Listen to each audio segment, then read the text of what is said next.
Gather, veterans. It's time to join the fight.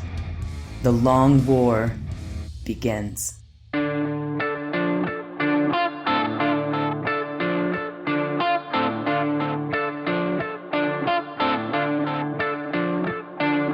This is The Long War. I'm Rob Baer, and joining me once again on my partisan crime, Kenny Boucher and Wyatt Turk. What's up, guys? Yo, dog, great to be here. Hey, guys, what's going on? I guess we should mention that Haspil is away on official business.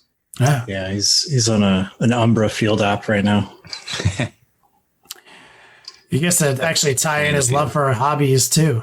So, like, if you've been following him on Facebook, he's been dropping some cool dioramas and things like that he's working on for his convention. And I think he dropped a new episode of his podcast. UFC? Yeah, Oh, yeah. Yeah. So he's been busy doing his thug life. Just living our best hobby lives in 2020. It's the 10th year of 2020. That's right, man. Time has no meaning here. About to slide into year 11. Oh, man, I got to tell him a funny anecdote. So I just got into Delta Green, which we may have talked about last time. It's a tabletop RPG, but it's very like Men in Black, X-Files, like that kind of theme. Mm-hmm. And he wrote that short story, Operation Eidolon, and I gave that to my group so they could kind of get an idea of like the world that Delta Green is. And I talked with Mike about this. He's an OG Delta Green player. And I got to tell him because one of my guys like pulled a quote from that short story in the middle of the game. So he'll probably really like that like reference that he pulled out. It's going to make him happy as a motherfucker right there. Today we are going to discuss many things. We're going to talk about some GW scandals. We're going to put them on trial again. Tell me what to do with my hands. I know, like Rob. I already told you in the pre-show, you got to do the slow jerk. Yeah, when in doubt. That's what you do with your hands when you don't know what to do. Yeah, just go to the slow jerk. So stay tuned. We're going to have our normal tabletop marketplace from the Rob Baer Memorial Desk, and it's going to lead into a segue into a hot discussion about this index. Then, therefore, we intend to transition into a GW court case in which Rob will try to prove, beyond a shadow of a doubt, some nefarious intent. Yeah, I got the hottest of discussions. You ready for this? Yeah. Would you rather settle all arguments with a game of rock, paper, scissors, or a game of hide or seek? Oh, that's good. I feel like, is there rules? Is this like Scrabble where there's like official rules for each?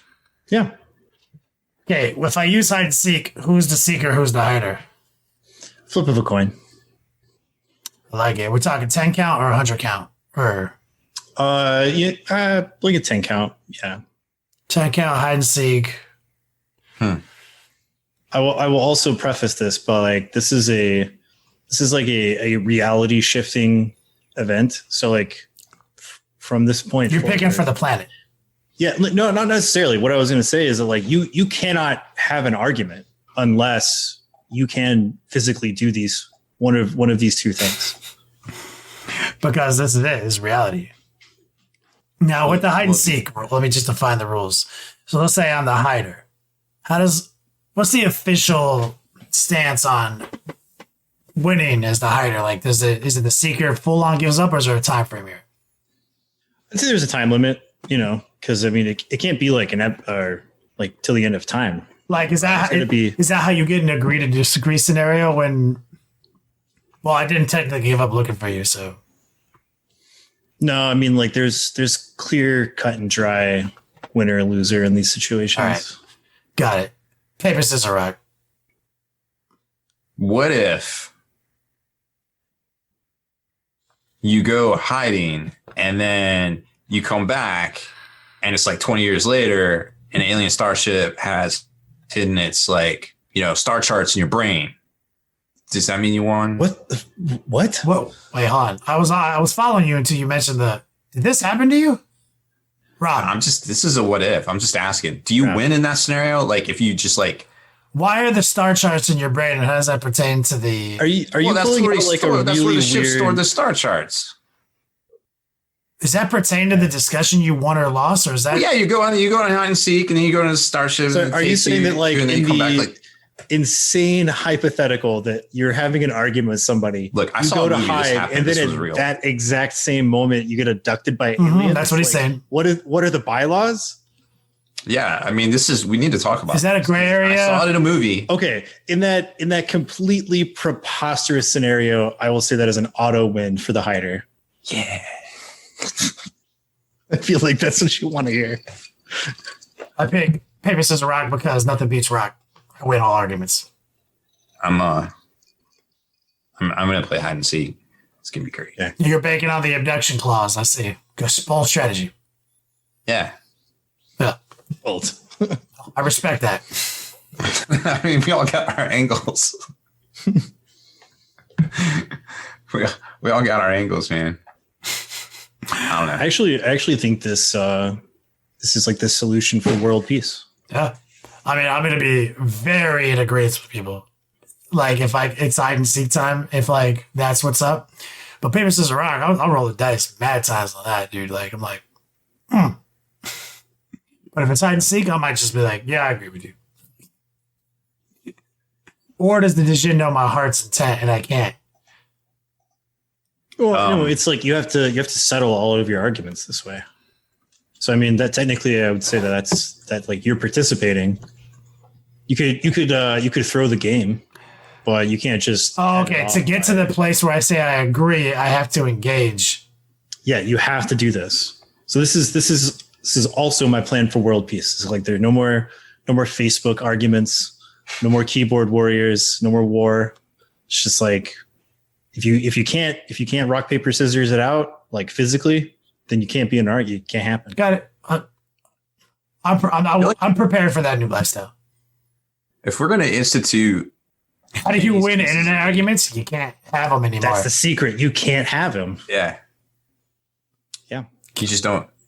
It's like the only way to win is not play the game. Yeah. That's the definition of losing.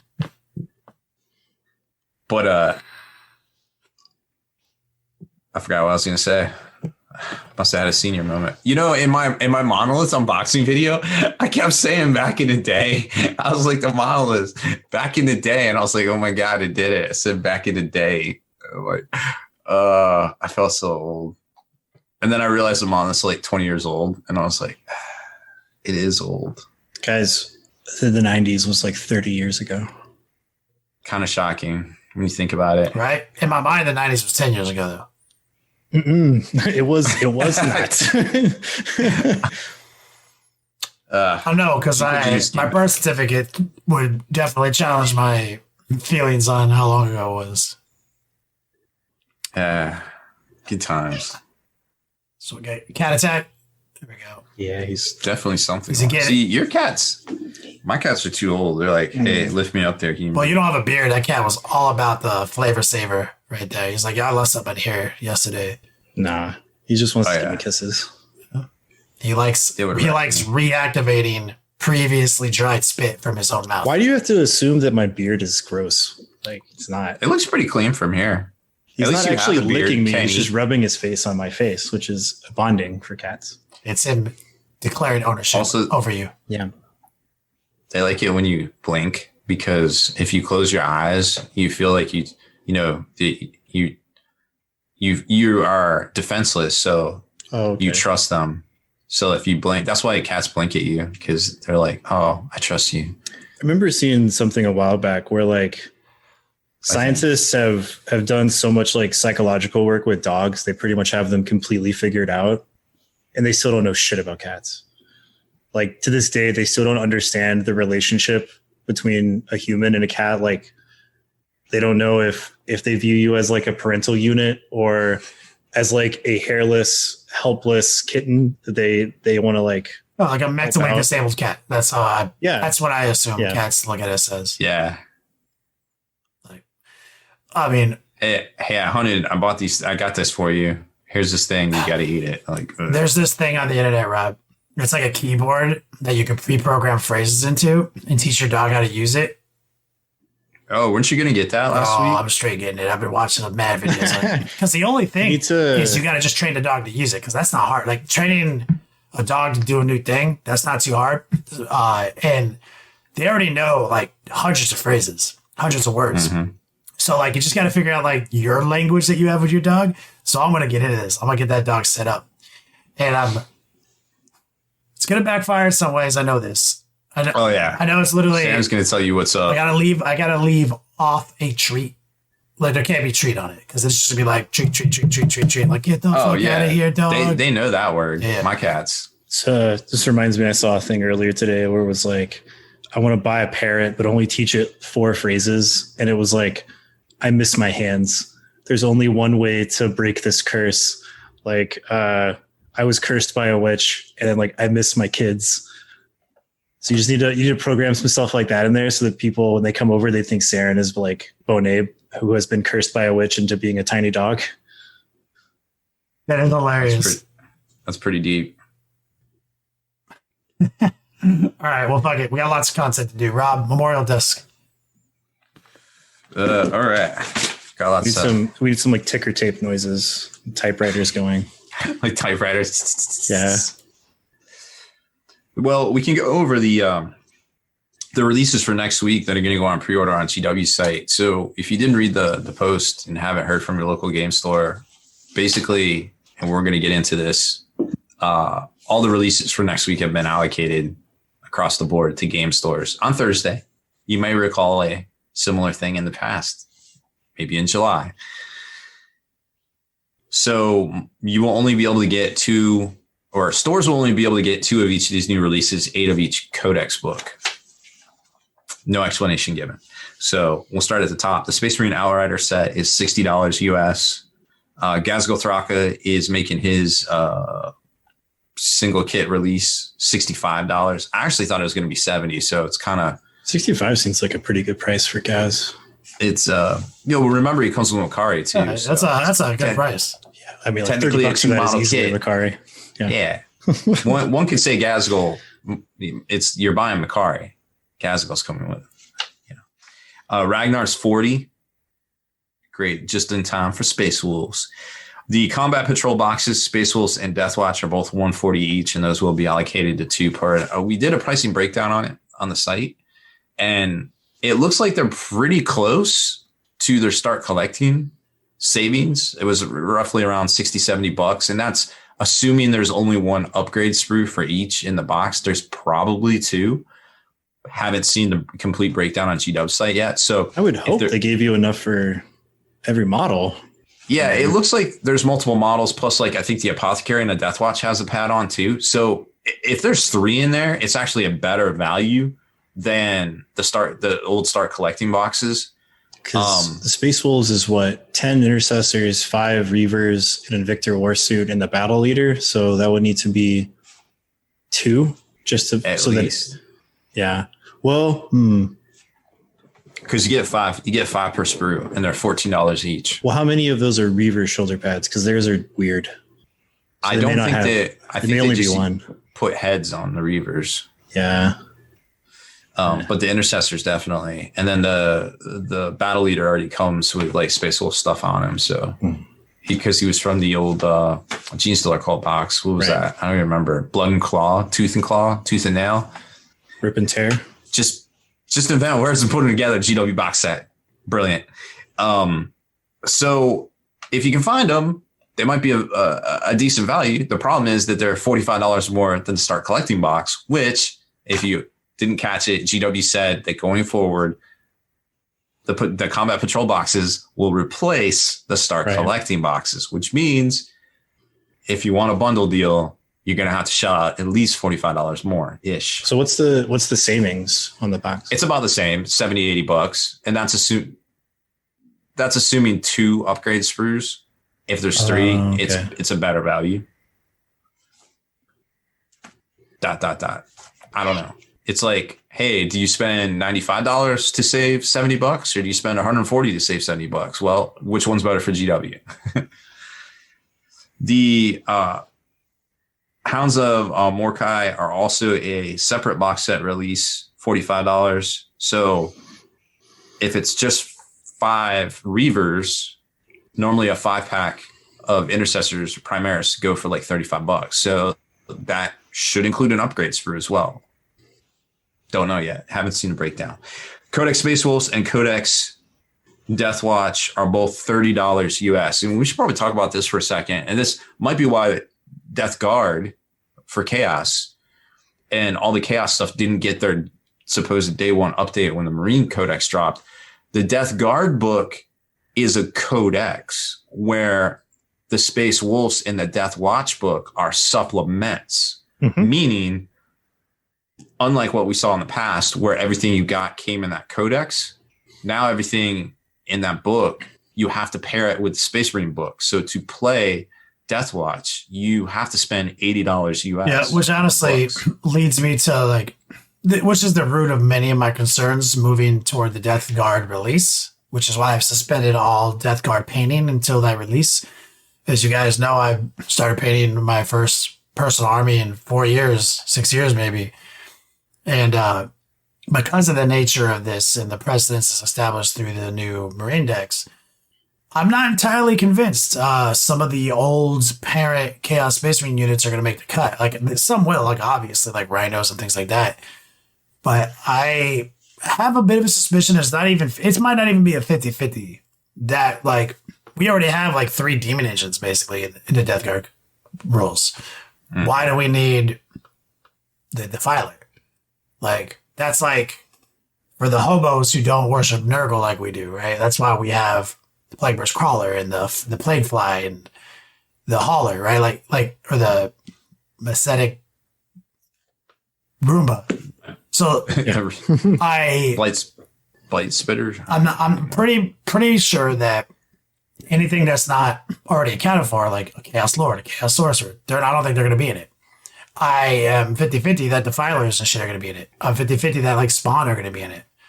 Like we already have our own Terminator unit, our own other Terminator unit, our own Troop Choice. We already have our own Lord equivalent, our own Sorcerer equivalent. We have a range of elite-based characters, very similar to Space Marine Codex. We have our own Primarch. We have access to demonic summoning. Like I got my infantry done, suspended all painting. Like I need to see this book because it is going to be a fully fleshed out, unique codex. Yeah, and I think that's an important difference, distinction to make is that GW is making these supplements to work with the main decks because the main Space Marine decks, and it's probably going to not be the case for Chaos because there isn't that level of interchangeability like you just alluded to. Our Codex T-Sons, Codex Death Guard, probably be getting Emperor's Children and the World War Eaters at some point. A good question from George, like why not do Chaos Space Marines and then do Death Guard, T-Sons, etc. The thing is, yeah, that makes sense. But they've also done that 100 times already. Right. And this time around, we actually got a Death Guard Codex and a T-Sons Codex that actually had real uniqueness. And they really, between the choice of the units, like you alluded to, and just their overall play style, they are completely different from Chaos. And so they've already done that whole supplement parent codex version of Chaos many times in the past. But I believe now the 4 powers are going to have 4 codexes. Chaos Space Marines will have a codex, and all the work they've done with all the Renegade chapters, our legions, and everything like that, that's what that's going to be about. That's the supplement trick. You're going to see like Alpha Legion supplement, blah, blah, blah, blah. Because like the 4 powers, the 4 cults, they stand aside. And so I'm actually really interested to see them do a different thing than they have done in the past. It's going to be very interesting to see how these releases go, and including the whatever Xenos is in the first month of 2021, just to kind of gauge where they're going with all this. So me personally, I'm pretty stoked to see what happens because these are trends that are developing and they're going to turn into what we get for the next. Because if you think about it, they're kicking these codexes out a little too fast. There's 24 factions in 40K, not counting if World Eaters or Emperor's Children get their own book. But in any of the Chaos books too, any other the other 6 Chaos Legions, So it's gonna be a very interesting time in 2021 altogether. And Tamagotchi expresses, does that mean these Craft World and Tau Sub will get their own supplement? See, I think it's going to be like, look at like Drukari, Eldari, Harlequins, right? Like these are kind of like the powers, right? And then like all the little shit built into them might but get supplements. Probably not Harlequins, but it's likely that, and probably not even Dark Eldar, honestly. Like it'll probably just be like the Eldari Codex and then tons of little supplements. Like if they can standardize this process, and that'd be kind of sick. I mean, they kind of have. They literally did this for Marines a year ago. The ink has barely dried. Well, yeah, what I mean is like they standardized across all factions.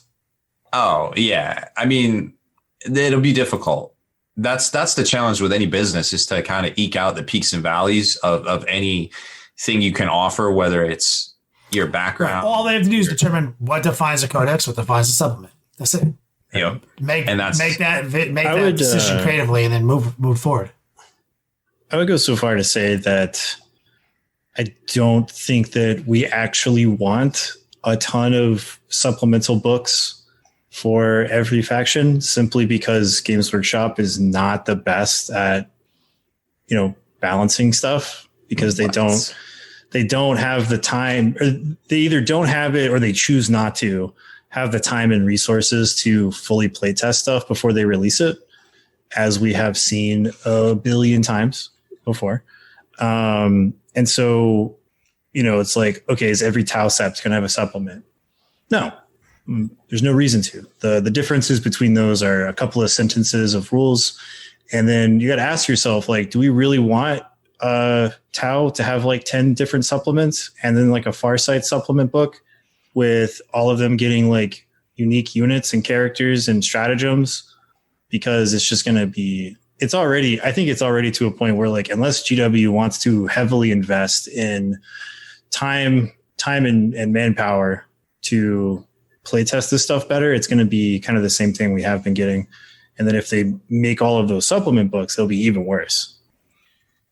I think it's a very important, if you weren't watching from the beginning during our pregame, I kind of made the analogy that Games Workshop in a lot of ways is like that classic picture of a old timey car, Model T, and you got some like, gentlemen with like their coattails and their little monocles, trying to push it up out of a rut, and, ladies helping too. And then some dude in the front, and because, they just had like wooden round wheels, but instead of wheels in the front, they have like a square, right? So they get up out of this rut, and then the front wheel engages and it goes, and it's got this great momentum, and then ka-chunk.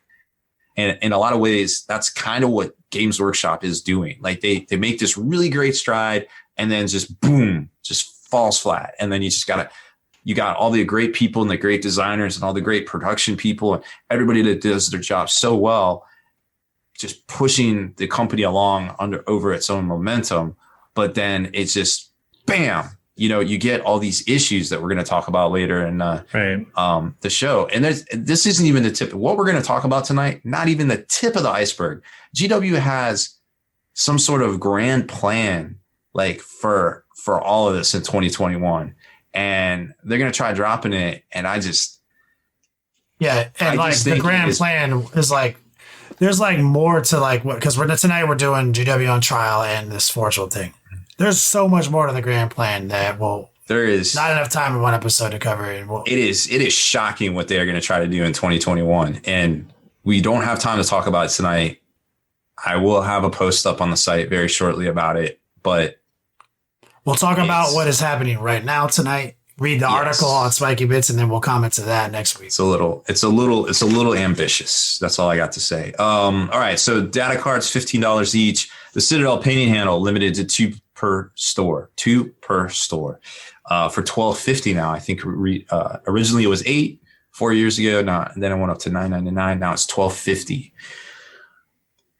Space Wolf and Deathwatch dice, $35 also allocated. It looks like there's only 6 dice in that pack. Now they might be behind the packaging and it's hard to tell until we see the official description, but it looks like 6 dice right now for $35. And I was just like, whoa, pump your brakes. Might not be, hard to say.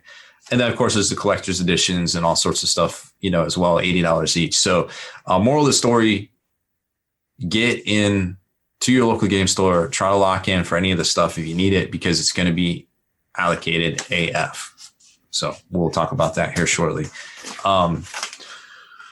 Wyatt had been hounding me. Finally, we got the Commander Augustus model up in the Spiky Bits. Yes. 3D, made to order, Return of the King.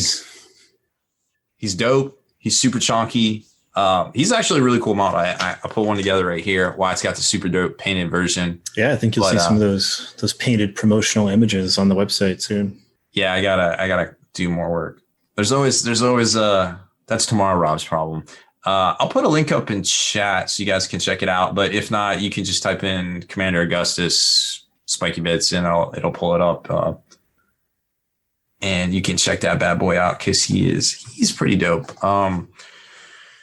There is a lot of October releases. We're going to have a roundup over on Spiky Bits going out, but Artel W just put out another Orc release as well, right at the tail end. So that's dope. So look for that article. I would run it all down. You got Kenny's shirt. You got another Artel mini. Hardcore Miniatures has their Orc Buster war suit. That's pretty dope.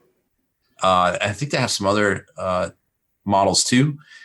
Pop Goes the Monkey put out the Rona big squig. He's got a little squig, little mecha squigs too. They're pretty dope. Oh yeah, the squig game is tight. There's so many dope models out there. So we'll have a big round of Cromluck's got their super squig offs. What's that dude? The war boy, warcaster guy. Yeah, I mean, he looks like a magical big mech. I don't know the name, but I have one and it's sick. Cromluck stepped their game up, son. Like I haven't had a Cromluck model in some time in my studio, and I'm like, damn, this is like fucking. Reminds me of their. They did a collector edition of the Captain Orc America, whatever he was called. Cool. I forget the actual name for it, but it was Captain America who was an orc, and he's got like, the costume and the shield, and he's sort of like hand vaulting over a brick wall. And so they had like the playable model, and then they had like a collector edition, which was like 54, maybe a little bit bigger scale. And the detail on the collector edition is insane. Yeah, I got one of those for the new ones, and it's pretty good, man. I'm very impressed. Like, October is popping. You got like Creature Cast throughout their new orc. Oh yeah, the Forge Guard. Like Spellcraw has a truck that I didn't even know they had that I'm painting on Switch right now. It's real tough looking. Of course, I'm still slinging the Wattay Clan shirts and the new beanie for the rest of October, but Orcvember is real life, so that's also gonna happen. Part 2. Too many models. Like we started this thing with Wyatt's 3D print. I finished that.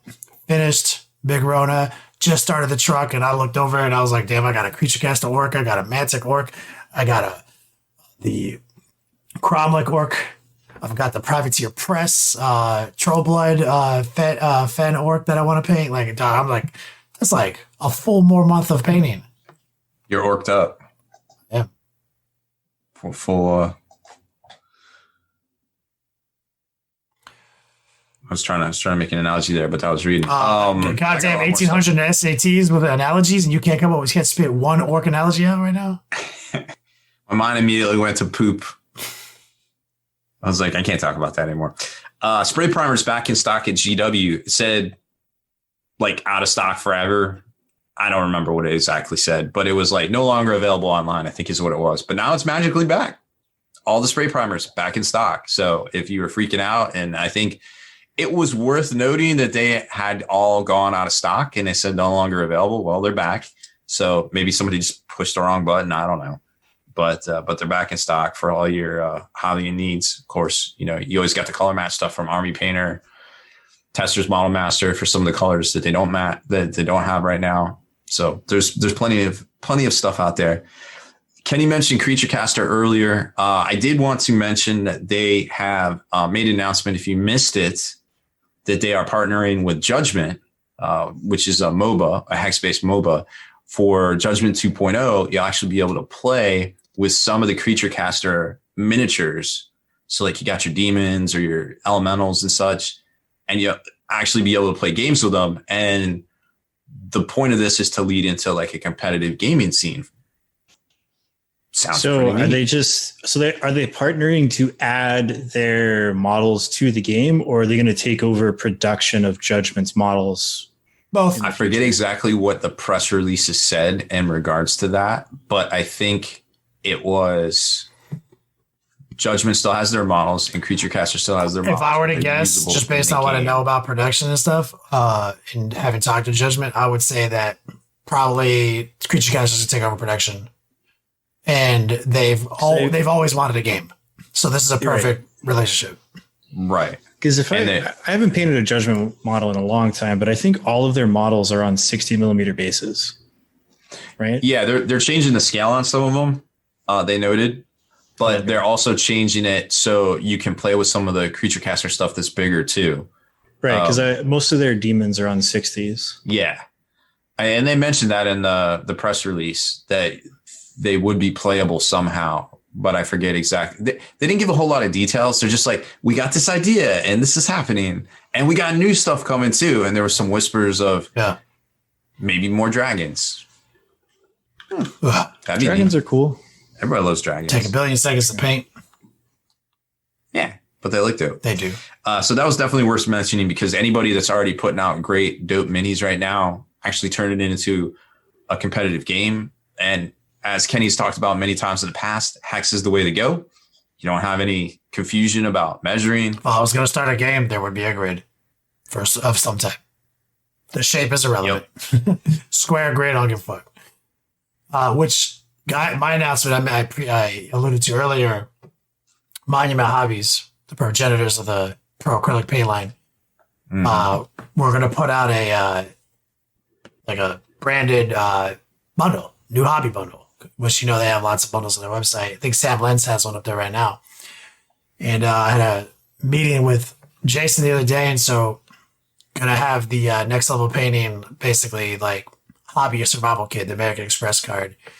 Eight paints in the number 4 paintbrush, and it's the my pick, my 8, my never leave home without it.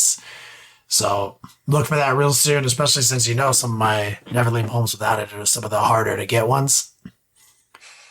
And there's no limit to which line they could be already in. This is a different bundle, different sticker on it. Look for that really soon, probably or November. Are you going to have your stupid face on it? Because I'm not buying it. It's probably going to be a sticker that just says what I said on it, next level NLP survival kit. You missed the opportunity there, man. Missed the opportunity. To put my face on it? To put my stupid face on it? All right, I'll talk to Jason, see what he says. I mean, I think you can do it. I'll just get it's just an idea. I'll get a great little screen cap. Crop that bitch out. No, use your man love with the tear. Yeah. Emoji with tear. Yeah, it'd be great. Love it. I can't read my writing on this one. Oh, Privateer Press has a new Kickstarter up right now for Warcaster. I think it's got 7 days on it for the expansion for Warcaster. Yeah, what has it got, $1 million on it right now? I think it's 150,000 ish. I mean, might as well. It's over the goal. Might as well be $1 million to me if I had 100K, $1 million. Be the same thing.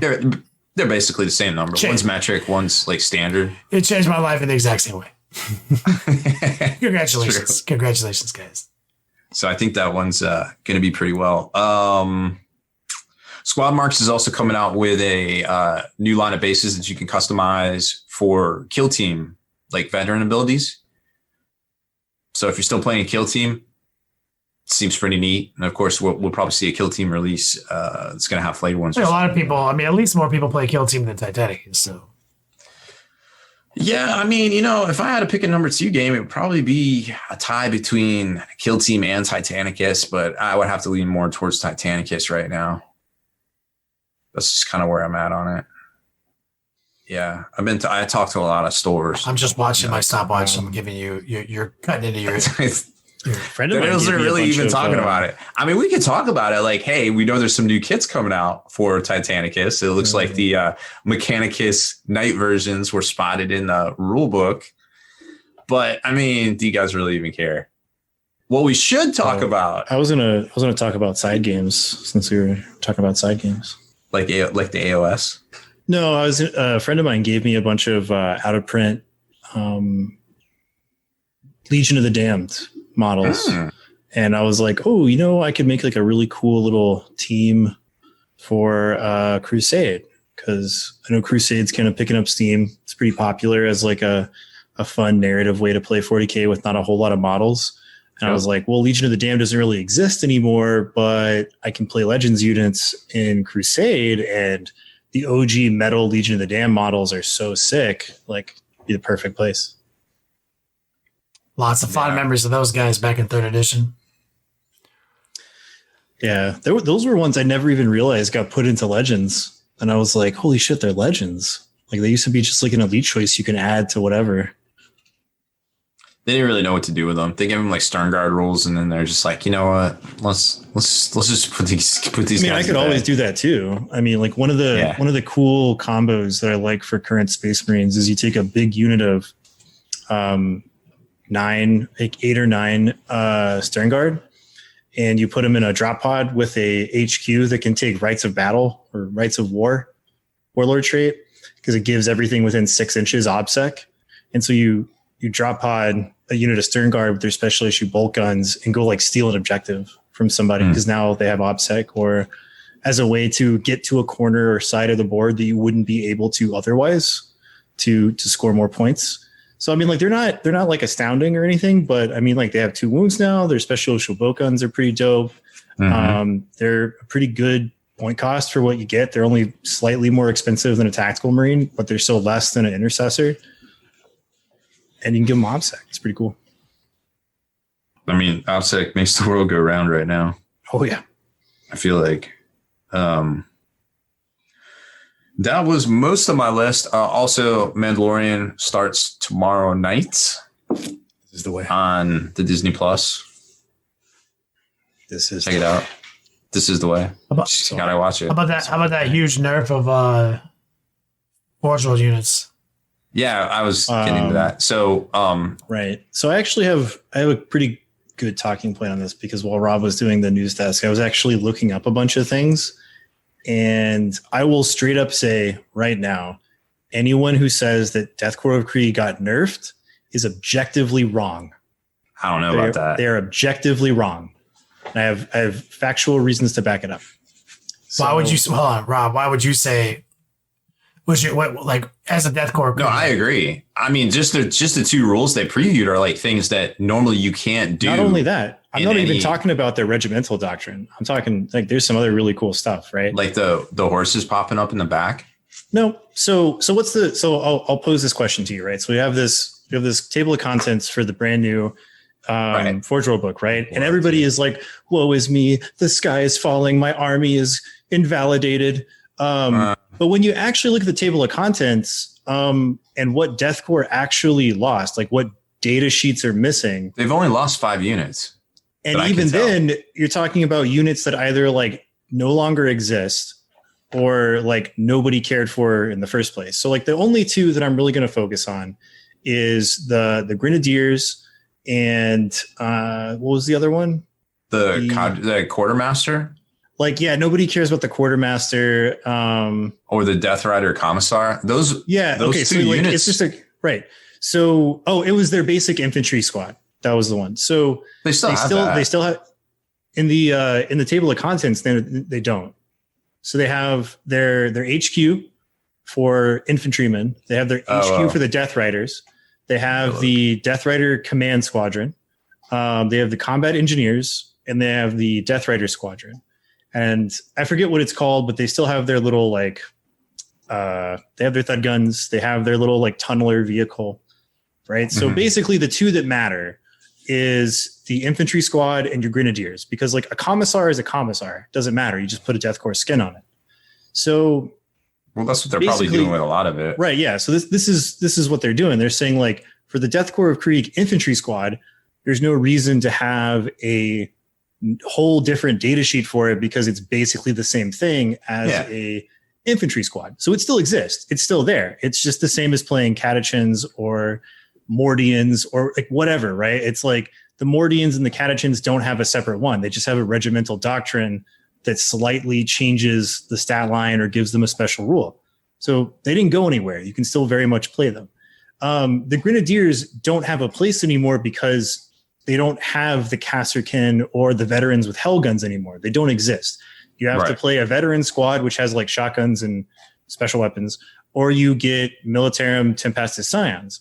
So if you have a whole bunch of Grenadiers, well, congratulations, you just got access to all of the Militarum Tempestus Scion rules for those models. So they're even better than they were before.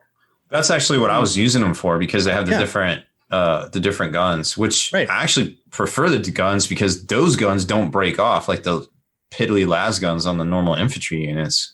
Yeah. And then so on top of that, and getting a brand new regimental doctrine that's actually really cool.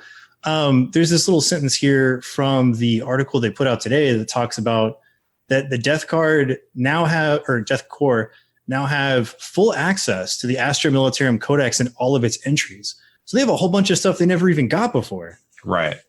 So they technically didn't lose anything except a quartermaster. And what did the quartermaster do for you before? Like nothing. What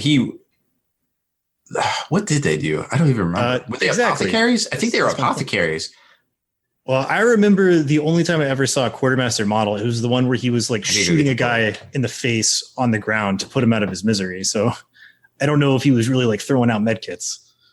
Yeah, I think they were apothecaries. I'm pretty sure they were. But people are saying they may have given Phil no pain, stuff like that. But I mean, they're basically rolling Death Guard into the Astra Militarum Codex. So you're losing 2 data sheets, but you're gaining a whole lot more, and you're gaining access to the full Astra Militarum arsenal and their new book when that comes out. So like, I think overall this is a buff. That's something people got to remember too, is like, there's going to be a new Astra Militarum Codex, and they're leaving like the minimum amount of like flavor units for you to play. They're not getting rid of it. It's there. And then the new book is going to have all this new hot shit, right? Like if you look at the Space Marine decks and look at everything that's been going on, it's been ability buff city, like some stratagem nerfing. But like as far as like what a unit is, balling. So I expect like Death Corps players to actually win more games after this all shakes out. All 15 of them. Yeah. Well, I think something to remember too is, and Kenny kind of talked about it with the Defiler and some things that, maybe the Death Guard won't get access to. I mean, it's possible that some of those models are just going to get retired because they're like 20 years old. I mean, also you look at the Forge World web store. I mean, Death Corps infantrymen still in there. They're still there. Yeah, that's if you want the flavor. You want the, which I would, if anybody wanted to buy it. Are they still selling the Grenadiers? I'm kind of clicking through it. I mean, like you can still get your dope commissars. You can still get your infantry squads, your command squads. They still have the Hades. They still have the quad, thud guns. Yep. Heavy weapons teams, your Death Riders, and then like some bundles. They still get they got the mole launcher. It's still there. Oh, cool. Combat engineers, like all that cool stuff. It looks like if anything was removed, it's the Grenadiers. Because there is no place for them in the Astra Militarum Codex in 9th edition. They don't exist. Same with your Kasserkin models. Yeah, it's a like a shuffling of DPS, right? Like some people in chat are like, oh, but what about my 2 damage shotguns? Yeah, for sure. But think about like all this really offensive stuff that Astra Militarum has that you did not. So yeah, it's a shuffling of DPS, and I would guarantee that your overall DPS ability is greater than it's ever been before. Yeah. And I mean, also the best unit is still there. Combat engineers. You just field as many combat engineers as you can, and you'll win every single game because combat engineers are the best. They have the we lead the way. Not biased. They have those little gas bombs too, which are kind of cool. Oh yeah. I think on the business side of things, GW is just like shuffling around like stuff that doesn't sell, or it's too expensive to make versus selling right now, So there's going to be a little bit of shuffling when it comes to relaunches of the plastic stuff from GW and also, for Forge World. Because we've never seen Forge World mysteriously retire units because their molds broke. No, never. Not once. And they surely wouldn't bring one back after like almost 10 years of being gone and then not include it in the book that came out 9 months later, Gorgon. So I think a really good point to make, right, is we're about to like really rake GW over the coals, but I will give them this. Instead of choosing to see the Legends stuff as them taking something away from you, I choose to see it as them actually being fairly magnanimous, because they have they're under no obligation to give you rules for these models if they choose not to, right? Especially models that are pretty old. The Death Korps of Krieg stuff is old, like easily pushing over a decade. And some of those units just don't have a place in 9th edition or in future editions, right? And so them saying like, you have these models, you put your heart and soul into them, you love them, here's Legends. So forevermore, you will have rules for these because they're going to keep making Legends rules. They're just not going to factor Legends into the balancing decisions of match play games. And so if you're like 99% of the Warhammer players out there, you're playing casually with your buddies. You're playing at the game store every weekend. You maybe go to a little local RTT once a month or something like that, right? And so if it really means that much to you, I am sure that if you are nice and you ingratiate yourself into the community, you can go up to any TO in your town and be like, hey man, I'm a diehard Death Korps Krieg fan. I'm not here to dick stomp, nothing like that. I just want to play with my toys. Can I please use my Legends units? They will probably say yes, right? And even if they say no because they want a fair competitive environment, you can still play with those models until the end of time. Whereas what they could do is just be like, we're discontinuing this, like, suck it, nerds. Yeah, these are models we don't sell. We don't make money off this. Right. Bye. They didn't do that. Yeah. I definitely like that they did that. Now, the specific wording that they used, and I think this is important to repeat because it kind of alludes to maybe something we're going to talk about next week, is this means that they can still be used in matched narrative and open play games for those players who own the models and want to continue using them, though they won't be considered a current part of the game for purposes of official competitive events. Official competitive events. Very interesting. Which is that's next week's stuff. But but like tell me more about this, Rob. This because of this book. This book we're talking about is not out yet, right? Like, so this book, as of right now, this book will probably be on a sale. It's 6 hours at 4 a.m. Eastern Standard Time tomorrow, Friday, the 30th. It might sell out in 10 minutes. It might still be there in the morning, but either way, if you want one and you live in the States, you might want to think about waking up early. Probably shouldn't be listening to this podcast right now if it's live. It's going to be interesting to see if it's still there. So we're seeing GW sell out at just about everything. It's crazy right now. And the allocations that they're doing with game stores next week is... Wait, how much do you think this book is going to cost? So the indexes, the 4 indexes that made up 8th edition, I believe were $25 each. So, if you wanted all 4, that would be $100, right? The last Horse Heresy book, I think, was $131. It came out a month ago, maybe. I predict it could be about just as much as that, which, if you think about it, it's kind of interesting that the majority of the book, I think it's 224 pages, is all data sheets and some, points at the end of each section, which I like. Whereas the Space Marine Codex is 208 pages, obviously not all data sheets, but still pretty chunky when it comes to data sheets. And that's what, $50? So whatever it is, price wise, I don't think we're going to be ready for it. I really don't. I think that's going to be tomorrow's big news is WTF, it's this much and it's sold out. So they're going to sell out instantly. Luckily, I can buy the digital version though. Nah, you can't get digital nothing. About that. Yeah. Oh. In the nearly 11th year of 2020, you cannot get any digital anything from GW. In the third age. Wait, but I thought I could get the digital, right? I can get the digital for like buy the fit. Oh, I see the problem now.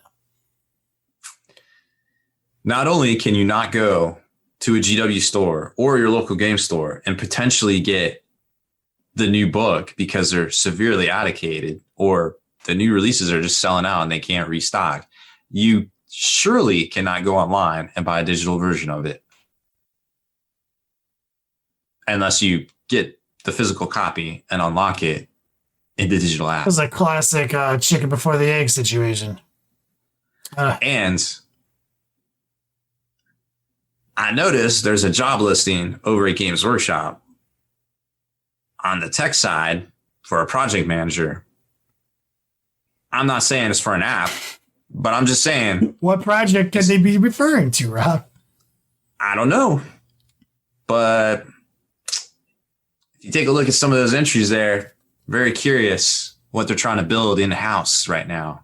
Right now in November, nearly November, when the app came out in July. Interesting. Yikes. So, more of the story, wake up at 4 a.m. Eastern time, buy this book, send your boy Kenny the code. So you can get it online. He ain't waking up at 4 Eastern. You'll still be up at 4 Eastern. What are you talking about? Oh, I guess I will. Yeah. Oh, actually, I'll still straight up 1 a.m. for you. Right. You will literally be still up. Just order it. If it's $150 though, Nope. Or just do what I do and wait for battle screen. that's probably what I'm going to do. I'm not going to lie. So, okay, you said this a few times. Now, obviously, I'm softballing this one to you because we already know what we're going to talk about next. You said allocated several times while we were talking. Many people have come in and come out of chat and said some things. You know, heard this, heard that. No explanation for this. So earlier in 2020, we did an episode called GW on Trial during the Indominus release. I would call it a scandal. It was a scandal, but we put them on trial here on this podcast. We wanted to hear all the sides, all the evidence. Rob provided much evidence. Haspil did his best to maintain professionalism and establish a reasonable doubt for what had occurred. And just to summarize that before we go into this topic, what we determined was they pre-sold a bunch of Indominus. Stores were like, this is what I'm getting, blah, blah, blah. We saw those numbers. Rob was able to present that. And then what happened was they didn't get those items. But then simultaneously, you could get it from GW's website all of a sudden. And it had appeared outside looking in that they had determined the demand for Indominus from the pre-sale lists and pre-order lists from the Rogue Trader stores, the friendly local game stores, and never had an intent of actually giving those models. They just wanted to see what the demand was, so then they can cut out the middleman, keep that profit margin, throw them up on the website. That's what it looked like, from here. And at the end of it, we were saying Rob is like, that was their fucking intent. And we gave him a little room based on all the evidence. Haspil did a good job being unbiased. It was like, okay, there is a reasonable amount of doubt here that was actually their intent. That is undoubtedly what happened. They tried to cover their tracks. Maybe it wasn't their intent. So that was part one of what is happening right now. Rob? So what is happening right now is a literal parallel to what happened with Indominus, although not, a $200 box set. So it's Thursday. Retail accounts in North America got a email with absolutely no explanation as to why it was happening, just that all their new release items would be allocated to 2 per store and Codex books 8 per store. That's it. Just boom. So, which you're probably like, well, why does it matter? I mean, it's just like some Space Marine stuff, but I mean, it's a lot of Space Marine stuff, and it's the release. So you got those Combat Patrol boxes. I think we can all agree that, having maybe more than 2 on the shelf will be a good idea. If people wanted to jump in, I want to get Space Wolves. Let me get the book. Let me get this Combat Patrol. Let me get the dice, whatever, So you're telling me that you can only let either 2 new players get in to either Space Wolves or Death Watch with those products on the shelf, or your veteran players that might want them. I mean, 8 books, I could see small to medium sized stores, that being okay. But I mean, I know of a lot of stores that order 10 and 20 copies of Codex books when they come out. So that's kind of like, why did this happen? Like, the stock did not change in Games Workshop's warehouse from Monday to Thursday.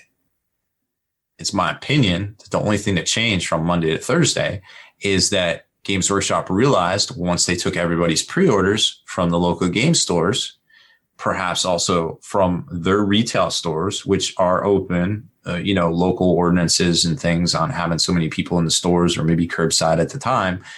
Their stores are open in a lot of locations where game stores are not open and or potentially out of business at this point. Right. So you could say that they have a bigger footprint right now with their stores than perhaps independents overall here in North America. I don't have any stats to back that up. I don't. But I mean, even Wyatt, his local store closed down again. And here's like the even shittier thing is like we've definitely been seeing Games Workshop have issues with their inventory, right? So with the last release with Space Marines, it's no surprise because Space Marines are the biggest faction in 40K. They're the best selling. The most people in 40K play Space Marines. We get this new codex, and if you didn't pre-order it, it was really hard to get because stock was also very low. Shelf stock was very low for all stores. And if you pre-ordered it through a retailer, it was kind of a gamble whether or not you got it, because lo and behold, come release day, it's like these stores kind of had to come to us with hats in hand and be like, hey, GW didn't send us all of our pre-orders, right? And they didn't, if you ordered the codex and the cards, maybe some of those models, like they didn't send it to us. They only sent us like so many. They didn't even fulfill all of our orders. So immediately you're like, well, what the fuck, Games Workshop? We prepaid for those, right? Mm-hmm. Now, not everybody has to. Some stores, depending on their policy, will let you pre-order something without prepaying. But most stores are like, if you want to pre-order something from Games Workshop, just like when you actually go into a Games Workshop and pre-order, you have to prepay for that, right? It's a you print out the receipt from their kiosk, then you check out through the till, right? I've done it a million times. I actually did that at a Games Workshop. So I think they can aggregate that data. Right. And so like when I go to the store to pick up my pre-order and they're like, hey, we're so sorry, but like your cards didn't come in. They only sent us like so many. And I was like, well, what the fuck, Games Workshop? I already paid you for that. Right. That's the contract that you sign with a business where it's like, I give you money, you give me the fucking product. So now I'm still sitting here 2 weeks past the release of the Codex Space Marines. I still don't have my cards, and I gave Games Workshop money for that. Right. I gave the money to my local store, but that's also me giving money to Games Workshop because I'm paying you for a good or a paying service. Your licensed middleman. Like, yeah. Right. And so then you come back and you're just like, yeah, we don't have it. You're paying your licensed middleman during a world pandemic when maybe normally he would just have a sign-up sheet. But now we're like prepaying for things, trying to help out, keep the community going right now. Again, Indominus, and now again. Yeah, and then there was people that were like they were pre-ordering stuff and they either like are still waiting on it or they got it like a couple of weeks later. And then there's the people that they're like, well, my gaming store is closed. There's no GW in town. No, there's not a GW for 100 miles. So I guess I have to pre-order it through their web store. And then when you pre-order stuff through Games Workshop web store, they have a pretty long processing time for a business. Like some businesses, like maybe 2 or 3 days. Sometimes they're really, really fast. Games Workshop has like a 5-6 day turnaround on just processing. Right. Well, a lot of that is because they want to give the priority to their retail stores. Yeah, like so go and pick it up there. That kind of thing is kind of understandable, but it seems like the way that it works is that they don't actually start processing those orders until after the retail release. Oh, so 100%. They don't. So just to pull some dates for my anecdote here, let's say that I pre-order something on the 17th, right? Which is to be released the 24th. Well, they only start that 5 to 6 to sometimes 7 day or business day processing on the 24th. So I won't even get my stuff, depending on shipping times, until the 7th or even the 14th of the next month, right? And that's also another huge problem. And then we have this debacle like what happened with the last release, where it's just like, oops, we fucked up. We don't have enough stock. Well, it's like, well, why aren't you, when you hit that stock number that you're out of, why don't you immediately start issuing refunds? Right? Like if I prepaid you for these Space Marine cards and then you're just like, well, fuck, we didn't make enough. Why would you not immediately send me an email that says like, well, we didn't make enough. This is a problem. Our bad. Here's a refund or here's a voucher while we like get more stock in.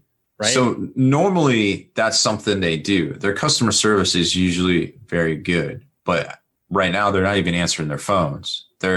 You got to email them and you might get a response back in like a week, maybe. Or even beyond that, once you hit that stock number, stop taking orders, like stop taking people's money.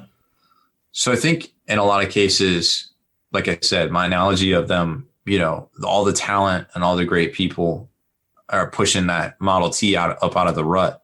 And you've got them just kind of coasting forward under their own momentum until that square tire clonks down. And then you get the next thing. COVID isn't helping for sure. That's the other problem is like of all the times to pull shit like this, you pull it now. I think, and it's also a year where you also come out and you say, we're not going to make digital codexes anymore. The only way for you to get a digital version of this codex is you have to buy the full priced physical edition of this book and then get a code out of the back to only use on the app. So now we're in this time where it's like, well, the way that I prefer to get my codex is digital. And now I can't do that. Or you're one of those people that's like, well, I don't have a GW store and my local game store is temporarily closed. They're closed forever. And so I have to order it from the web store or both. And you just can't get it.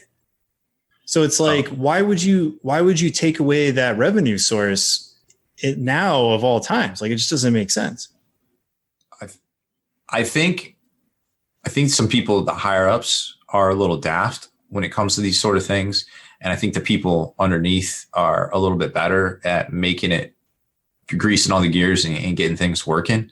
At least that's kind of the macro level I'm seeing now. There were delays, at the ports.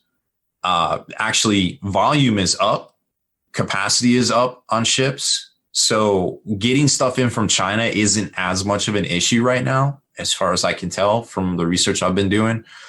So I don't think that's quite it. I think that they are just having a hard time. It's the shell game. They get the stuff into their warehouse. They're like, all right, what comes out this week? All right, we have to figure out how much to give to trade sales, how much to give to our retail stores, and how much to sell to our partner stores, the independent retailers. And it's always that shell game of who gets the lion's share. It very much reeks of that thing where it's like, well, we want people to buy from us directly so we make more money. And it's like, you have to think about it because it's more complicated than them just being like Mr. Burns, like counting money in front of their fireplace, petting their cat. Oh, right? There is those gatekeepers in the company. For sure. 100%. There is that. Yeah. Because like not as many as you would think. Right. So it's more complicated than that. But at the same time, there definitely does reek of some of that. Like we want to force as many people as possible to buy direct from us so that we make more profit during this trying time. And so like, I understand that as a business, right, that like during a year like this, you kind of have to go into triage mode. And they were like, what limb can we cut off to save the body? And I think right now it's independent retailers. I think that might not be spiteful. I think it's a money on the table sort of situation where they have this list of, okay, here's demand. All right. So if we move this over to this column, we make this many zeros. And they're like, yeah, That's absolutely right. That's a really good point, Rob, because they are very, do that. When it comes to like decisions, they make a lot of lateral decisions in pursuit of instantaneous, like there's money on the table. They scoop that money up. They'll never walk past it for the bigger pile over there. They always do that reactionary. And it's funny because, you know, back to the original court case, it was like, was this an evil intent or like an incompetent? Like this dominance. I think now with like just them, I think it's enough to show that like, you know, it was nefarious. Like it was deliberate. It's deliberate what they're trying to do. A lot of people are like, you know, are like, oh, you know, COVID. But I'm like, I also think a lot of people are taking advantage of COVID. I think a lot of people are straight up hiding those agendas in the, well, you know, like you said, the inventory was there. It wasn't not there. They've started not there. Cherry picking demand in the like since Indominus from failing and dying game stores. You know, it's COVID, man. It's COVID. We got the web store. Oh, we'll start making these to order. Like they're never going to give you a refund if they can avoid it. They're never going to stop. Yeah, it doesn't really help the guys. That only helped them look good, but that didn't do anything for stores. It was fake. No, it was totally fake. Like they're right. If they really cared, they would have said we're sold out, done until we're not. Like, but no. Yeah, that doesn't stop them from taking money. Business where it's like, you know, hey, we're releasing The Witcher 3, and if you buy the collector's edition, you get this dope fucking statue, and we're only making this many, right? And there is no like, oh man, I didn't make it because of like whatever, or like, you know, my local game store didn't open early enough or something like that. There, like in no other business is there that. So this is clearly GW going like, well, we'll only make so many, and we'll force people to pay us directly, which for them is a discount. So like you pay $100 at your local game store, or you pay $100 to GW, but the amount of income that they earn is different because a store is buying that product from GW at a 50 to 60% discount to then sell to you on their store shelf to recoup some of that cost. Whereas to Games Workshop, the way it works with the, just give yourself a raise. Numbers, it's a net zero. Yeah, exactly. It's a pure profit for them. And them going like, oh, we'll just do these made to order. That's just them making more fucking money. That's just a pure net profit for them. It's not them being altruistic. Right. It didn't help the local game store whatsoever at all. And a matter of fact, you know, doing stuff like this again is going to force more people to get on the website and pre-order it from Games Workshop, which the problem is never going to solve itself until people stop doing that. Stop ordering from Games Workshop. I'm glad you said that, Rob. Somebody in chat earlier mentioned that, and I like threw some hearts. It's like we said it during Indominus, but it was already too late. It's not too late right now.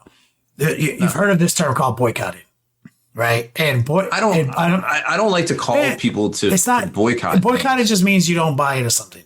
There's a term. It's like, do you spend your money with the people you care about and see you every day at a game store? That's where you should put your money. It's still going to GW. Yes, exactly. Right. What I'm saying is you're going to boycott going to their website and buying it because your store doesn't have it. That's what you're boycotting. You're not boycotting GW because you have to show them with your dollars at some discomfort to yourself, because that's like there's no like if it's easy, it's not a boycott. You have to say, I am willing to not get my Space Marine Codex anytime fucking soon. And sacrifice that. Discomfort myself. And no matter what, I'm not going to their fucking web store. You're not supporting GW. You still love them. You still love their models. You still buy their shit. You will only buy it from the store. You will prove that to them by not going to their web store, which is, it's not a call to action. That's what I'm doing. I didn't get an Indominus set. I made that sacrifice. I refused to go to GW's web shop. And I'm doing it again here with this release. Like, I'm not, under no circumstances am I going to buy it from their web store. I'm going to buy it from my local game store, however long that takes, or I won't get it. That's simple. I'm not boycotting the action of purchasing their products. Yeah, and that's what I always tell people. It's like, buy from the little guy because the little guy needs it. And and that's why I tell people, it's like some people kind of look down on like buying box broken stuff from eBay or something like that. And it's like, dude, GW already got paid for that product. They already got nobody just magically comes into contact with Games Workshop products, right? They don't steal it. It doesn't fall off a truck. So if that guy is box breaking Indominus, GW already got paid. They got their money. So what you're doing is you're helping out the independents. You're helping out the little guy. So when I buy GW stuff, I only buy it from local stuff, or I only buy it from online people that are an independent retailer, right? Because they need it, and GW already got paid.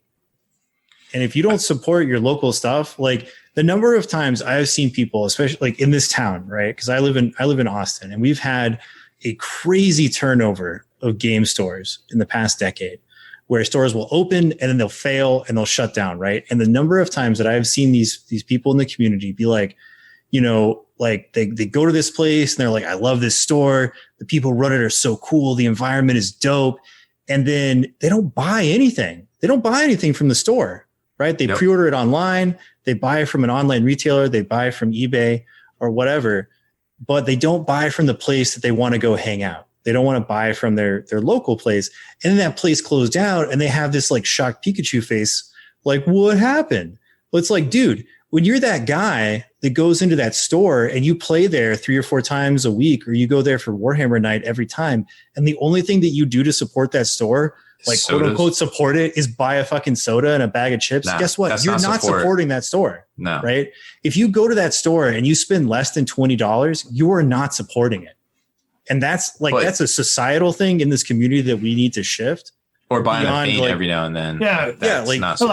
Rob's old store, FTW Games, is like, it was popping. 100 people in there on a Friday night, right? So like, that's what I'm saying. Is like, if you have a local store, I'm not saying like that you literally have never walked into in your entire fucking life.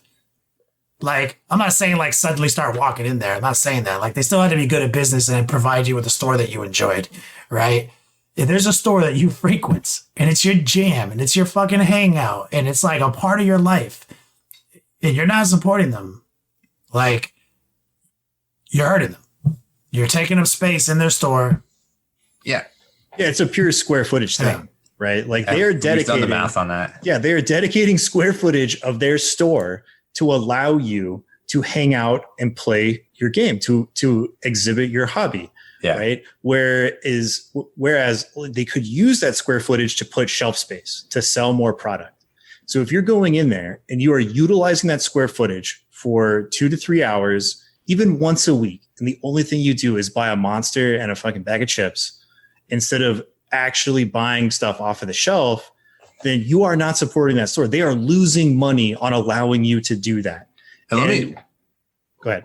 I want to say something too about, you know, some folks in chat are like, oh, I buy from my friends in Russia or wherever. Like, first of all, buying, in my opinion, a recast product of plastic is terrible, because resin is not the same material as plastic. It doesn't have the same properties. It's not designed to be the same way as that model. And it's just more of a headache to put together. Maybe you have infinity time. That's cool. I don't. I think it's inferior, and it's just a time sink and not worth doing. But when you could have spent a little bit more money at your local store, and not all local stores are worth supporting. Don't get me wrong. Some of them are shit. Let me cut it for 1 second. We all do that, by the way, our Russian friends. But you can, so I do both, and I still support my local game store. Like, I don't like, if there's some shit I absolutely fucking need, I'll get it. Under any means. But like, I'm also still going to throw money at my dominance. Sorry, that was just my side quest, Rob. I'm sorry. Yeah. Well, yeah, no, I get that too. But like, I don't like plastic. I don't like plastic. That's like an entirely separate discussion. But one thing that is relevant is that I've seen some other people talk in the chat where it's like, well, unless I plan a whole day to go to the nearest Warhammer store, which is like 40 miles away, I have to go to the web store. I'm saying, no, you don't. Go to an independent retailer who has a web store, right? You know, like if you live in the US, if you live in the US, go to Miniature Market, go to Frontline Gaming, go to Hammerhead Games, Dicehead, one of like 100 Dicehead, 100 other ones, right? That are US distributors. If you live in Canada, go to a Canada distributor. If you live in the EU, like go to an EU distributor like Element Games, right? What we're saying is support the little guy and vote with your hobby dollars rather than, well, I can't go to a store because mine's closed and there's no GW here, so I guess I'll just pre-order from the GW web store, right? Don't do that. Go to somebody else. And that is the type of metric that we need to send to GW.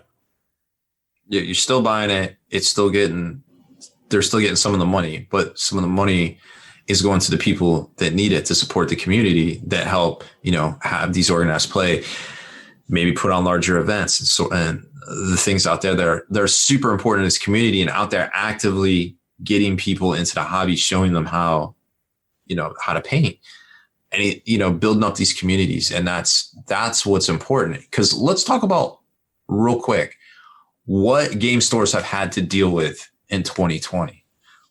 First off, obviously COVID. Some may still be open under restrictions. Some may not. Here, you can't.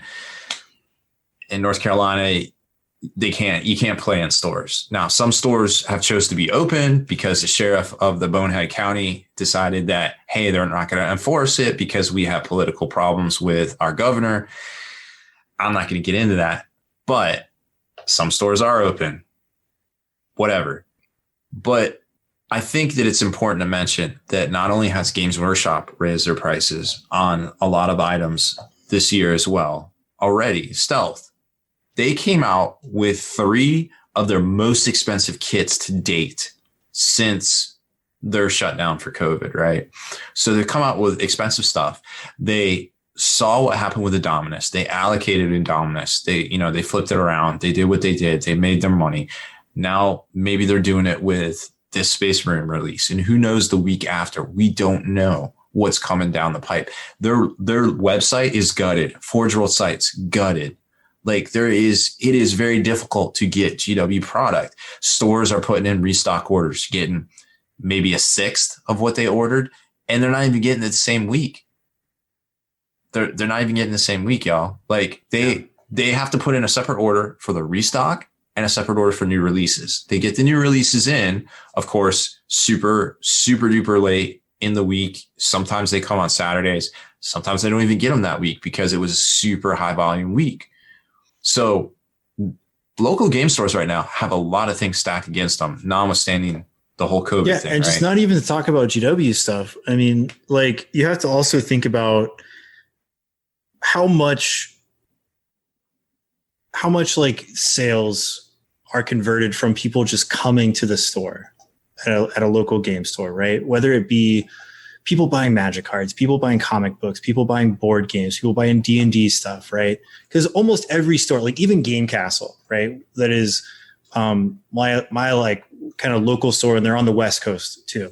There are more dedicated to the tabletop player, right? Most of their retail business is people knowing they're there, coming there for the atmosphere, hanging out, buying some stuff, then leaving. But also you have to talk about people just coming into the store to look around, to like see if they have something, right? And during this time with all the restrictions, most people are saying, well, like, I'm not going to take that risk to go look and see if they have some cool new board game or they have their new release for like Marvel Crisis Protocol or something like that, right? So it's not just GW fucking these stores over. It's also just whatever percentage of foot traffic you counted on the past is gone. Whatever that percentage is. And that's one of the main reasons. Like my store here locally is temporarily shut down because like they opened back up with the restrictions. At first they were doing curbside pickup. Then they were open for retail and you had to wear a mask, do all that cool stuff, go grab your stuff, and then you had to leave because there's still no like playing at all. Right. And they just can't, like most stores can't afford the overhead of like keeping the lights on, running the AC, making their payroll and all of the other little like nickel and dime stuff that adds up to their monthly cost when like 90% of their retail traffic is just gone.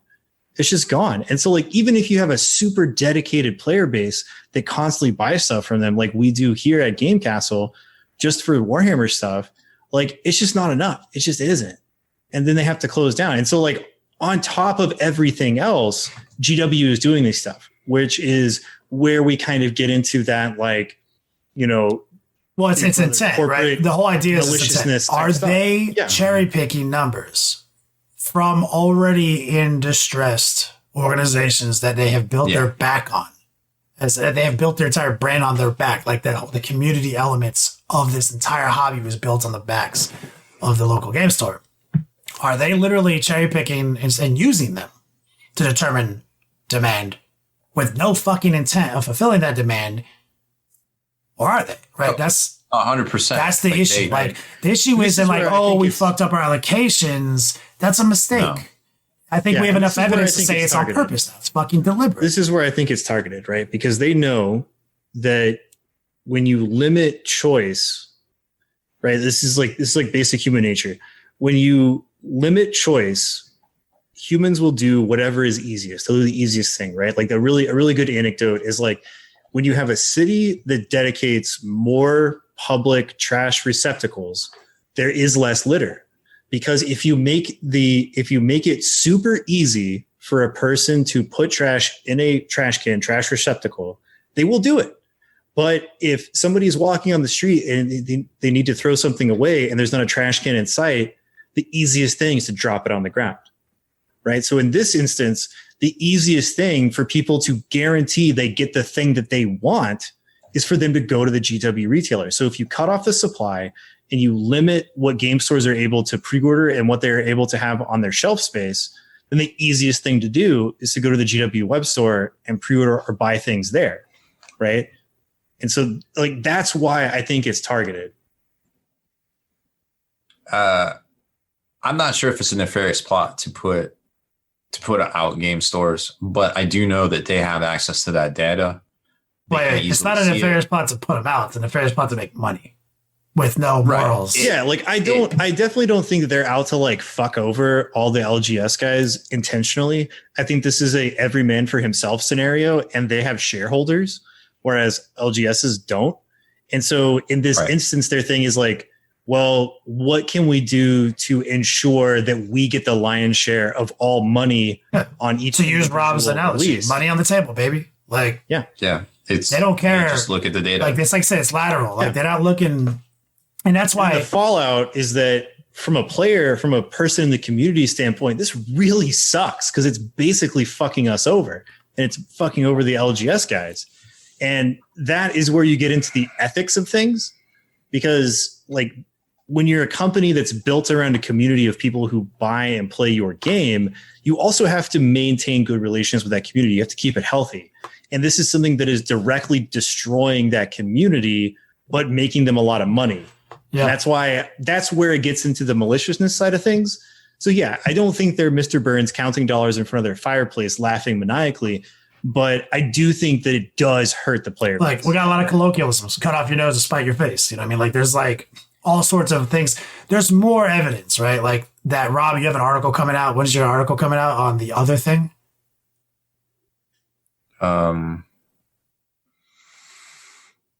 Soon. Maybe not tomorrow. So there's going to be another article that's going to drop on Spike and Bits. It's going to talk about some other things, some other factors that advance this discussion even further to a brave new world, one in which that may or may not be deliberately taking advantage of COVID in order to seek that result. Like, so. Yeah. I think once you look at some of these occurrences individually, it's easy to maybe just be like, oh, well, it's this, or, oh, well, it's that. And we've established a pattern with these allocations now, right? I feel like we have. And then we're going to introduce something else to talk about that really kind of like you really start dialing in, like you're taking the eye test. You're like, number one, number two, wow, that's really clear. What is happening? What is that? Like it's very interesting once you put all the SATs right there. Yeah. Well, so one thing we talked about in the pre-show is I was like, I'm getting a lot of Kirby era vibes from Games Workshop this year. And it might interest you guys to know that there are still a lot of people in the higher echelons of Games Workshop that were still at Games Workshop during that regime and still think that way. They just got moved laterally into different positions like trade sales. A lot of the Kirby era GW people are still in trade sales. And lo and behold, trade sales is the people fucking over LGS stuff. Well, here in the States. Yeah, here in the States. Caveat. Most of this is North America. We're discussing. Which is a gigantic market. I mean, that's our market. That's our community. We wouldn't be talking about trade sales in Bombay or something. I also think it's tragic what has happened to like martial arts gyms during this time, like all industries. Oh. You know what I'm saying? Like this our podcast is about industries. Theaters. Yeah, no, I agree. Right. Like it's bad right now, but like, I don't know. There's definitely some trends out there. So yeah, no, like, and this is a lot of new evidence. I mean, this is a serious ass episode of the Long War podcast. Follow up to, our corporate scene. Just to come back at the chat. It's not a conspiracy. You can look at this up. Most of it's public information. And technically, I still work for Games Workshop. And like when I was actively working for Games Workshop, you have access to a lot of information that the public doesn't. So I'm not like talking out of my ass right now. Even the public has information to a lot of information. Yeah. About Games Workshop. I mean, it's not. Rob is pretty good at getting to that information. It's not that wily. It's literally like, this is how much they made. This is what they got from game stores. This is what they decided to give them and not give them. And the only conspiracy stuff, which is speculative, is coming next. But it's speculation more than anything, based on evidence that has already occurred. So like, what's to come might be a little more conspiracy, but Rob has been correct about 88% of the time. I did think Asgol was going to cost $70. Yeah. That's why you're in the that's why I kicked you down to 88. Like normally it was 90. Yeah. Also, since we know that GW puts their slave interns to listening to this podcast every week, please, GW, fire me, please. I really, really want to stop getting emails about quarterly training that I'm never going to do. Please fire me. Well, if you quit, then you can't get unemployment. I've told them I quit multiple times. They won't fire me. They won't let me go.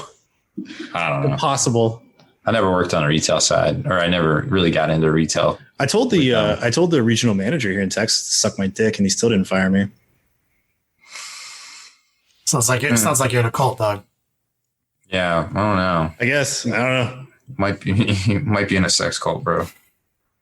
Why don't we get that looked at? Is that all we're talking about tonight? That's a good episode, man. Yeah. I feel like you guys did it. Great job. I had some people talk to me on my stream the other day about the Nexium stuff. They're like, "Oh, you got me watching that documentary about Nexium. It's blowing my mind." And I was like, "Yeah, I know, I'm right?" watching it right now too. Yeah. I think he just got sentenced to ring. He did. He got 120 years consecutively, and I was like, "Fuck that dude. Let him rot." I thought it was like 120 million. Million years? No. Yeah. Like, well, the news thing that my friend, shout out to Dino, he sent me a thing that was the news thing. It's like, yeah, he got sentenced to 120 years for all the stuff that he did. Might as well be 120 million. Yeah. Well, as they doesn't start a new cult in prison. Oh, I'm sure he will. But I mean, anyways, so all right. Well, I think that's it for tonight. So make sure you head on over to thelongwar.net for exclusive content, early access videos, and more. Become a veteran of the Long War today.